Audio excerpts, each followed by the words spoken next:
ইউক্রেনের স্বার্থ নিয়ে কেউই যেন দেখার ছিল না। ইউক্রেনের ক্রাইমিয়া দিয়ে দিতে হবে রাশিয়াকে, নানা ধরনের চাপ ইউক্রেনকে দিয়ে বলা হচ্ছিল যে তোমাদের হাতে কোনো কার্ড নেই, রাশিয়ার হাতে সব কার্ড। আমেরিকার সঙ্গে ইউক্রেন যে চুক্তিটি করলো, অর্থাৎ রাশিয়ার সঙ্গে করার আগে আমেরিকার সঙ্গে চুক্তিটি হয়ে গেল। এই চুক্তিটিতে ইউক্রেনের স্বার্থ কতটুকু সংরক্ষিত হলো?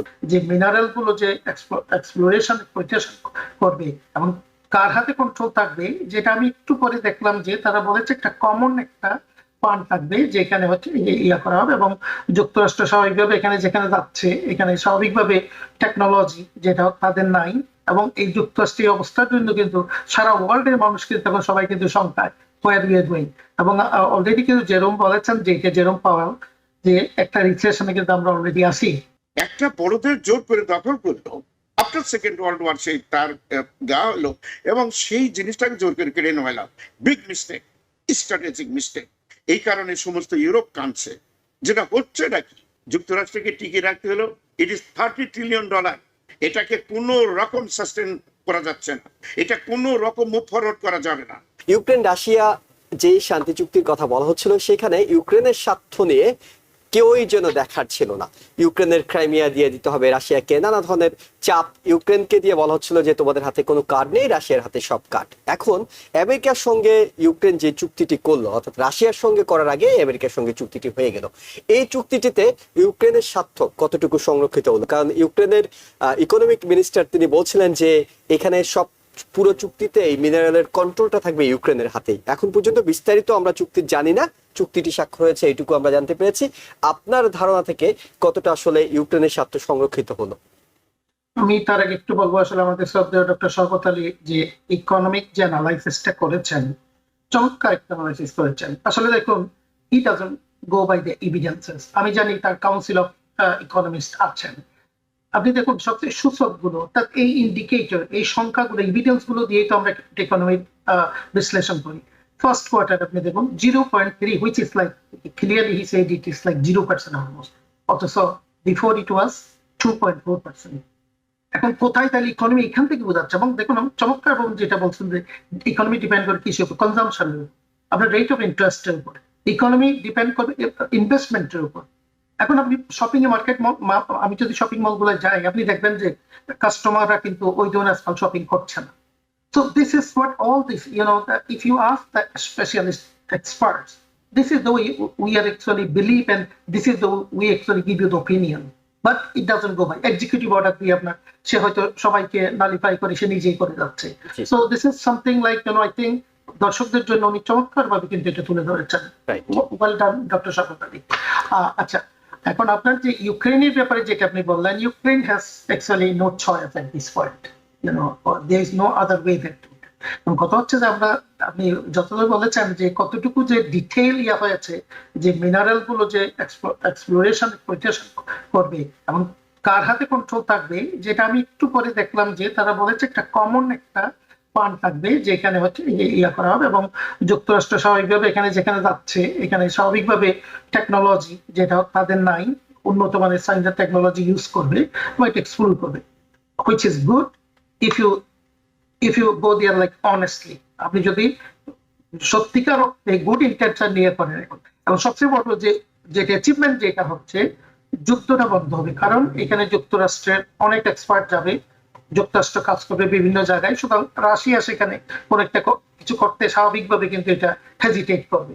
আরো যেটা হচ্ছে আপনার দেখুন যে এখন যেটা যে এখানে ওরা বলা হচ্ছিল যে আপনি যে প্রশ্ন করছেন যে এখানে ইউক্রেনের স্বার্থ কতটুকু প্রোটেকশন হবে, স্বার্থ প্রোটেকশন হবে এখন হচ্ছে এটা ডিপেন্ড করবে will of the big country. Mighty country নিয়ে একটু সমস্যা, এখানে যুক্তরাষ্ট্রের সাথে করেছে তারা যে এগ্রিমেন্টটা, এবং যেটা আসলে এখানে বলা হয়েছে যে অনেক কিছু গিভ আপ করতে হয়েছে ইউক্রেনকে, এবং এটা কিন্তু ultimately United states is going to go to Russia with this agreement, that is the way. এখন সবচেয়ে বড় অ্যাচিভমেন্ট যেটা আমার কাছে মনে হচ্ছে সেটা হচ্ছে যুদ্ধটা হয়তো বন্ধ হবে, এবং এটা কিন্তু আরো আমি যতটুকু নিউজ মিডিয়াতে দেখেছি, it is not going to be an obstacle towards, যদি ইউক্রেন যে ইউরোপিয়ান ইউনিয়নে জয়েন করতে চায়, বলেছে সেখানে এটা it's not going to be an obstacle in between that. So main achievement এটা আমি বলতে এট দিস পয়েন্ট, যুদ্ধটা বন্ধ হবে। আলটিমেটলি তাদের ইকোনমিটা কিন্তু এখন অনেকটা ডিভাস্টেটেড টোটালি, এবং অনেকগুলো 20% ল্যান্ড কিন্তু অলরেডি অকুপাই করে ফেলেছে। আশা করি, যেহেতু যুক্তরাষ্ট্র বারবার বলছেন যে পুতিন তার বন্ধু, পুতিনের উপর কোনো ইম্পোজ করেন নাই, এবং তার সাথে কথা হচ্ছে কন্টিনিউয়াসলি আমাদের প্রেসিডেন্টের, আশা করি এইখানে কিছুটা হয়তো নেগোশিয়েট করে এই যুদ্ধ থেকে বের হয়ে ইউক্রেন আসার একটা সম্ভাবনা তৈরি হবে। এবং এটা হচ্ছে রিজিয়নাল স্টেবিলিটির জন্য ইজ ভেরি ইম্পর্টেন্ট। কারণ অন্যান্য ইউরোপিয়ান ইউনিয়নের মেম্বার গুলো কিন্তু দে আর অল কিন্তু very nervous what's going to happen if this going to continue, not only the economy, যেটা আমাদের শকত ভাই বললেন যে ওয়ার্ল্ড ইকোনমিতে যুক্তরাষ্ট্রের একটা বিরাট একটা ভূমিকা আছে, এবং এই যুক্তরাষ্ট্রীয় অবস্থার জন্য কিন্তু সারা ওয়ার্ল্ডের মানুষ কিন্তু এখন সবাই কিন্তু শঙ্কায় হোয়ার উই আর গোয়িং। এবং অলরেডি কিন্তু জেরোম বলেছেন, যে জেরোম পাওয়েল, যে একটা রিসেশনে কিন্তু আমরা অলরেডি আসি। নেক্সট যেটা উনি বললেন যে স্ট্যাগফ্লেশন যেটা হবে, that is going to be ভয়াবহ for people like us. Professor doctor Shawkat Ali, আপনার কাছে যেটি জানতে চাই সেটি হলো যে প্রেসিডেন্ট ডোনাল্ড ট্রাম্প প্রচন্ড আত্মবিশ্বাসী যে রাশিয়া তার কথা শুনবে, এবং সেই আত্মবিশ্বাস থেকে তিনি নির্বাচনের আগে বলতেন যে 24 ঘন্টার মধ্যে আমি এই যুদ্ধ বন্ধ করে দেব। কিন্তু ইদানিং তিনি বলতে শুরু করেছেন, তিনি ক্ষোভ প্রকাশ করছেন যে রাশিয়া অপ্রয়োজনীয়ভাবে মিসাইল হামলা চালাচ্ছে ইউক্রেনে, এবং তিনি আশঙ্কা করছেন যে পুতিন সম্ভবত তাকে ফাঁদে ফেলে সময় নিচ্ছেন। অর্থাৎ তিনি ইদানিং তার আত্মবিশ্বাসের জায়গাটা পুতিনের ব্যাপারে কিছুটা কমিয়ে আনছেন। এই অবস্থায় ইউক্রেন আসলে ঐতিহ্যগতভাবে আমেরিকার বন্ধু, রাশিয়া শত্রু ছিল। সে রাশিয়ার থেকে বরং মনে হচ্ছিল এখন আমেরিকার অনেক বেশি বন্ধু। ইউক্রেন মনে হয় ইউক্রেনের ব্যাপারে আমেরিকার তেমন কোনো কিছু করার নেই। এই অবস্থায় চুক্তিটি হলো, যেটি একেবারে ইতিবাচক, ফেব্রুয়ারি মাসে হওয়ার কথা ছিল, কিন্তু 1.5 মাস পরে হলো সেটি হয়েছে। এই অবস্থায় আপনার কাছে কি মনে হয় যে পুতিনের ব্যাপারে যদি আত্মবিশ্বাস কমে যায়, তাহলে এই আলোচনাটা যেটি আমেরিকা চালাচ্ছে সেটি শেষ পর্যন্ত সফলভাবে, অর্থাৎ ইউক্রেন এবং রাশিয়ার যুদ্ধটা বন্ধ করা সম্ভব হবে? দেখেন, এটা অত্যন্ত সিরিয়াস বিষয়। আপনার সেকেন্ড ওয়ার্ল্ড ওয়ার যুক্তরাষ্ট্রে মিডল ইস্ট বা অন্যান্য দেশগুলোকে যেভাবে বিভাজন করেছিল, তার বেনিফিট যুক্তরাষ্ট্র পেয়েছে। যুক্তরাষ্ট্রের ডলার ভ্যালু বলেন, ইকোনমিক এম্পাওয়ারমেন্ট বলেন, এসব কিন্তু হয়েছে সেকেন্ড ওয়ার্ল্ড ওয়ারের পরে। এই সময় আপনার ক্রিমিয়াকে, যেটা আমরা ক্রাইমিয়া বলি বাংলাদেশে, এই জায়গাটা কিন্তু ব্ল্যাক সির অত্যন্ত স্ট্র্যাটেজিক একটা পয়েন্ট। এটা ইউক্রেনের ভিতরে দেওয়ার কারণটা ছিল যে যেহেতু ইউক্রেন তখন রাশিয়ার ভিতরে ছিল, স্টালিন এটা দিয়েছিল। এখন দেখেন দুনিয়া চেঞ্জ হয়েছে। ক্রিমিয়াটা যদি ইউক্রেনের ভিতরে থাকতো তাহলে সব থেকে বেনিফিট হতো যুক্তরাষ্ট্রের, কিন্তু উনি তা করেননি। উনি ক্রাইমিয়াকে দিয়ে দিচ্ছে, একটা বড়দের জোর করে দখল করলো। আফটার সেকেন্ড ওয়ার্ল্ড ওয়ার সেই তার দেওয়া হলো, এবং সেই জিনিসটাকে জোর করে কেড়ে নেওয়া হলো। Big mistake, strategic mistake. এই কারণে সমস্ত ইউরোপ কাঁদছে, যেটা হচ্ছে নাকি গাজা। এবার আপনি একটা জিনিস আছেন, আচ্ছা কোনো দেশ যুদ্ধ অবস্থায় এই ধরনের কোনো চুক্তি হয়, আপনি যদি নর্মাল অ্যাপ্রোচ করেন, যদি আপনার সামান্যতম মোরালিটি থাকে, আপনি $500 বিলিয়ন একটা মিনারেল খনি, যেটা তাদের লাইফ লাইন, আপনি এইটা কেড়ে নিলেন। বুঝেন কিন্তু মাতব্বর ভাই, দেখেন আমরা কত ডেঞ্জারাস ভাবে এগিয়ে যাচ্ছি। ছোট দেশগুলো কি হবে, ইনক্লুডিং বাংলাদেশ। এটা হচ্ছে কত বড়, আমরা একটা জঙ্গল, মানে রুল অফ জঙ্গলের দিকে এগিয়ে যাচ্ছি। দুনিয়াতে আমাদের এর খেসারত আমাদেরকে দিতে হবে। এখন দেখেন, আপনি একটা ক্রেডিট আমি এই ক্ষেত্রে দেব কিন্তু ডোনাল্ড ট্রাম্পকে, সেটা হচ্ছে বাইডেন যখন লোনগুলো দেয়, ধরেন $200 বিলিয়ন প্রায় তারা বিভিন্ন ভাবে নেয়।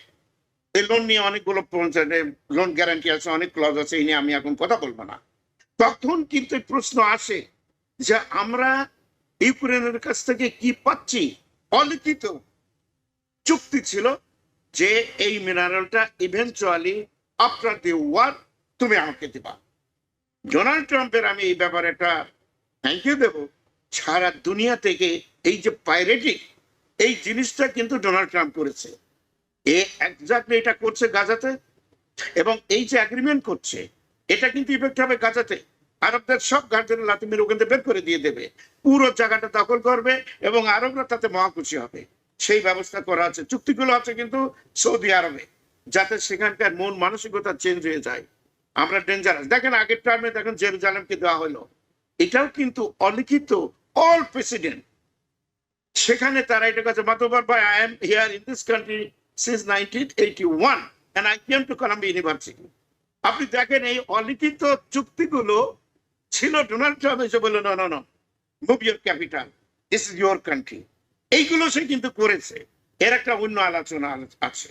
মিডল ইস্টের দেশগুলো এখন র ম্যাটেরিয়ালের দরকার আছে, যুক্তরাষ্ট্রকে টিকিয়ে রাখতে হলো। It is $30 trillion. এটাকে কোনো রকম সাস্টেন করা যাচ্ছে না, এটা কোনো রকম মুভ ফরওয়ার্ড করা যাবে না। চারিদিকে দিকে চীন এগিয়ে যাচ্ছে, এশিয়া, আফ্রিকা, ল্যাটিন আমেরিকা। তাকে করতে হলে একটা যুদ্ধের প্রয়োজন আছে। দেখেন, আপনি দেখেন এখানে কি হচ্ছে, যেটা ইসরায়েল যা খুশি তাই করে যাচ্ছে, সমস্ত রকম যত অন্যায় মানবিক আপনি এই জিনিসগুলো তারা করে যাচ্ছে, approved by the United States. New York থেকে সম্প্রচারিত TVN 24 টেলিভিশন বিশ্বজুড়ে বাঙালির কণ্ঠস্বর।